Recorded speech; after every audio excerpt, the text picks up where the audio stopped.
Yo, yo, yo, ladies and gentlemen. We are officially, as of day of recording this, 3 days away from the best competition in the world, the English Premier League season. And what I'm here to do today is break down my predictions for the Premier League table this season. 2026-27 should be a good one. We'll just get straight into it. I don't got much to preface this with. All I will say, like I said, 18th is when I'm filming it, so any transfers that happen post the 18th I had no idea about or, no knowledge of. So if any team makes or breaks, or if any team makes a sign that could make or break their season like that, my apologies. But it's also just, that's how time works. So unlucky. But first on the list, unfortunately finishing 20th place, and I honestly think they might be getting the lowest points ever in Premier League history, which I believe is 10 from Derby County back in like 2000 or something like that. It's Hull City, newly promoted side, got promoted through the knockout tournament at the end, and I believe they finished 6th place in the championship. So did get some huge wins, but are those just lucky flukes? Or are they really a team that could compete in the Premier League? I don't think so. Hence my prediction. But we do know with recent years, the Premier League is mostly just an up and down battle between the relegation sides or the newly promoted and relegated sides. A lot of teams tend to just keep going back and forth on that vein. But Hull City, I don't think will be breaking the mold. And neither will Ipswich Town either, another newly promoted side finishing 2nd in the championship last year behind Coventry City. I know they're making signings, but a championship team moving to the Prem, even with the booster pack they get, they don't have a whole lot of funds, especially like money to offer their wages. They might be able to sign the player, but can they offer the wage? It's hard for them. Ipswich Town has Ed Sheeran's clout with them, though, so they might have a little bit more help, but I don't think they get through this season without going down again. Sorry, guys. Last to get relegated is Nottingham Forest. It's a bit of a bold one. I wouldn't say super bold. The owner, Marinakis, is just absolute crash out weirdo guy. So he's that already, I feel like, puts him at like a rocky start. But then again, they barely survived last season. They got 44 points, finished 15th, I believe. No, 16th, I think it was. But barely squeezed by in the battle with Leeds and West Ham at the end. And I think they've just been squeezing by for too long now, and I don't think they can do it another season. I think if they get rid of Morgan Gibbs-White, which I have been seeing is possible, they're going to be cooked. They have no attacking driving force now, as he's the main guy for them pretty much. And yeah, if they don't get that sorted. They did sign a clutch center back, though, Diomande. He looks good. But I don't know if that will be enough. So they're my last relegated side for this season. The team that just barely misses out on relegation is a newly promoted side. I think they do what Sunderland did last year, and they stay in the Premier League 2 years running. Coventry City, led by Mr. Frank Lampard, my GOAT. He's going to lead them to stay in the Prem. He has Prem experience with Chelsea. And they absolutely slapped everybody in the championship last year and finished with, I forget how many, I want to say it was in the hundreds for points, but top of the league by far. So easy for them. I think they actually have a pretty good chance. And they're making some good signings too, but I think they have a good chance of staying up this year. Following that, the side that almost got relegated instead of West Ham last year is Leeds United. Leeds. I actually kind of rate them as a club. I know they have a ton of history as well in the English Prem or top division. And I think they survive again. I think they're going to be fine. I don't see them struggling too. I think Daniel Farke has them on a pretty good track. Obviously got a little sus last year, but he's doing all right with them. If they continue to make some signings and develop the players that they have right now, I think they made Okafor permanent, if I'm not mistaken. So I think they stay up. Next, I believe this is 16th place. No, 15th place. Sorry. Crystal Palace. It's a bit low for them. They're actually a better team than this, in my opinion. But they are going to the Europa League this year. They won the Conference League, so they are going to the Europa League. That's a whole challenge in itself for these smaller Prem sides with not a lot of depth. So I don't think that they're going to have the Premier League season that they wish they could have, nor do I think with Glasner leaving, are they going to be set up in a way to do so? I'm not too sure. They dealt with Conference League pretty decently. They finished around the same spot last year and won the tournament. I don't think they'll win Europa, but I do think they stay in the Prem, which is a win overall. And they're going to go far in the Europa. Don't get me wrong. I just don't think they win it necessarily. Next, the side that survived relegation as a newly promoted side. Sunderland, under Reggie Labrie, have been cooking. They are an incredible team. They also finished, I believe, in Europa League places in 7th place as a newly promoted side. That is unreal. They finished higher than Chelsea. And I think they pulled the double on us as well. So overall, just horrendous season for us. But besides that, Sunderland are looking good, and they keep making signings. Brobbey scored the most Brobbey goal ever the other day in that friendly where he just bulldozed the center back and won the ball back to score. And I think they went up 1-0 or something like that. But that was a funny goal. Typical Brobbey goal. And I think Sunderland are going to keep doing well, but they're not going to do as well as they did last year because of the new competition that they'll be in. Having to juggle both of those is where I think they're going to struggle. Next, Newcastle United. I would probably say a lot more people have them further lower than this, which is fair. They're falling apart as everyone's watching. Eddie Howe is left. Bruno G's gone. Tonali's gone. Gordon's gone. Not that he's really all that, but Anthony Gordon's gone. They're probably best winger. They are struggling, and it's just not looking good. They got this new guy in. We'll see what he does coming from Al Hilal. I think they're going to struggle, but they only got the Prem to focus on, so that is their saving grace. The two teams below them have other competitions to worry about, and that's where I see Newcastle getting a few more points here and there, but man, they need to start making signings or keep their signings more secretive because it seems like everyone just comes and swoops their signings. But Newcastle finishing in that place there. Next, we got Brentford. Not much to say about these guys. They're always kind of mid-table. They're always doing all right. Not the biggest club in London. So, yeah, I think they'll do well there. Finishing in what? 14, 13, 12, 11th? Literally mid-table almost. I think they'll take that. Same with the boys down south. Brighton, the Seagulls, if you will. I don't know why I said Eagles. Brighton finishing 10th for me. They're making some good signings. They always do. They always pull out the freaking most unreal players somehow and then sell them for millions on millions on millions. And I think they're going to do it again this year and just have a pretty normal, chill season, kind of fly under the radar for the most part and pick up some wins here and there. I forget what their coach's name, but he's Hertzler, is it? Fabian Hertzler? It might be him.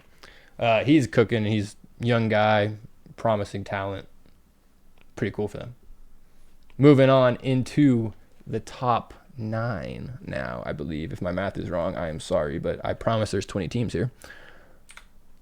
We got Bournemouth, a.k.a. Bournemouth. Again, not much to write home about. I don't believe they're in any competitions. No, sorry. Wow, Bournemouth finished 2nd. Oh, shoot, Brighton's in Conference League too. Well, that might change my Brighton opinion, but it's too late now. Bournemouth as well. They finished in Europa, so they're actually going to have a bit of a hard time too. But they just somehow always get it done. But Iraola did go to Liverpool now, so I don't even know what my predictions are, everyone. Now I'm going back on it, but we're going to stick with it and keep it going with the next team, Fulham. Oh, Fulham. Posh Fulham. They always tend to finish around mid-table. I'm kind of optimistic on this one that they're finishing, I believe, that's like 8th, I think. A little optimistic there, considering they finished 11th last year. But you never know. They got nothing to worry about, no other competitions. If they get a nice purple patch going, I could see them finishing a little bit higher up than normal. This team, though, Tottenham Hotspurs, they need this turnaround more than anybody else. They are making tons of signings, 2 players being brought in for 120 million in Tonali and Fernandez. Mateus Fernandez, that is. They need a bounce back so bad. They have been so horrendous the last couple of years, even though they won the Europa League against Man United, but they have been horrendous, and they need a good season. So I think this is the time that they're going to get it. But we'll see. Moving on. Everton, sitting in my 7th place spot. Not too bad for them. They finished 13th last year. Again, another optimistic shout for me. But I believe in the boys, and like I've been saying, no other competition to worry about. I think they're going to get it done. They might sign Jack Grealish again on a permanent. That would be huge for them if he can stay fit and healthy. KDH, a.k.a. Dewsbury Hall, got the number 8 shirt, I believe, which is nuts. He also deserves that. So, I'm looking forward to Everton season. They got young strikers. Well, Barry, at least, is a young striker. Hopefully he gets some more minutes.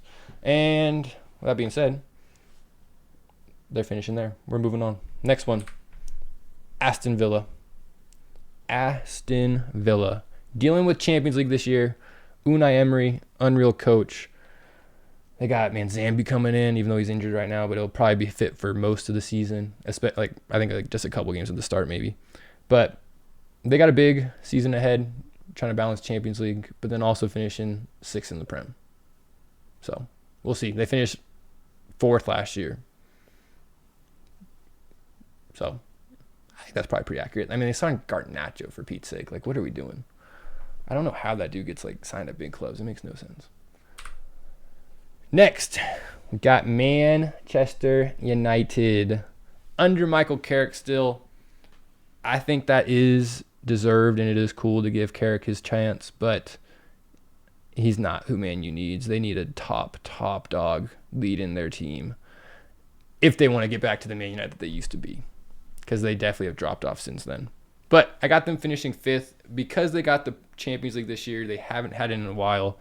I don't know if they're going to be able to balance the competitions as well. So I could see them having a bit of a drop-off in the Prem, even though they did finish so strong, finishing 3rd last year. Next, into my top 4 places here. We have another club who's red coming up next, and that's Liverpool. Going up 1 spot from last year. They finished 5th. I feel like they had a media and honestly watching them, they look like they had a rocky season, but they still finished with 60 points.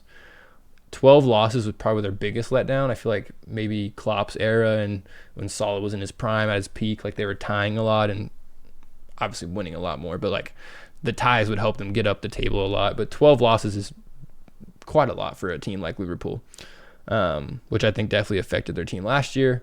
Still clutched up and got a Champions League spot though, so they're in both competitions. And I just think balancing the two is going to be a little tough. But I am excited for Rio this season. Rio is going to be a star now that Salah's gone. They have one less winger. If Gakpo leaves as well, who knows what happens. But I think Rio will get a lot more minutes this year, which is nuts.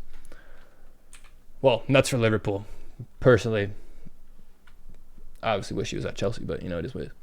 3rd place. Third. We got the top 3 to finish the video. Manchester City now finishing 3rd for me. And you might already do the math of who is left as the last 2 teams. But I'll go over Man City real quick. Enzo Maresca as the new coach. They're making a ton of signings for him, but also a ton of departures as well, which I think could backfire in the end, considering they're kind of changing the whole team's chemistry. They're pretty much done with the Pep era, and now it's Maresca time. Couple overlaps right here and there, but pretty much it's Maresca, you're at the wheel. Let's see what you can do. Community Shield happened over the weekend. They got smacked 3-0. Not the best result. And a little worrying that Arsenal might be unstoppable this year. But there's one team that can challenge Arsenal for the title. And I know it, you know it. It's the Big Blues. Chelsea Football Club, the pride of London, biggest club in London. I got them finishing second. I could easily argue and say we're going to finish first, but that's just not realistic, honestly. The reason I think we finished so high in second is, one, Xabi Alonso with his first season with a lot of clubs, he tends to do pretty well. Bar Real Madrid, let's scratch that one, but Leverkusen obviously was insane.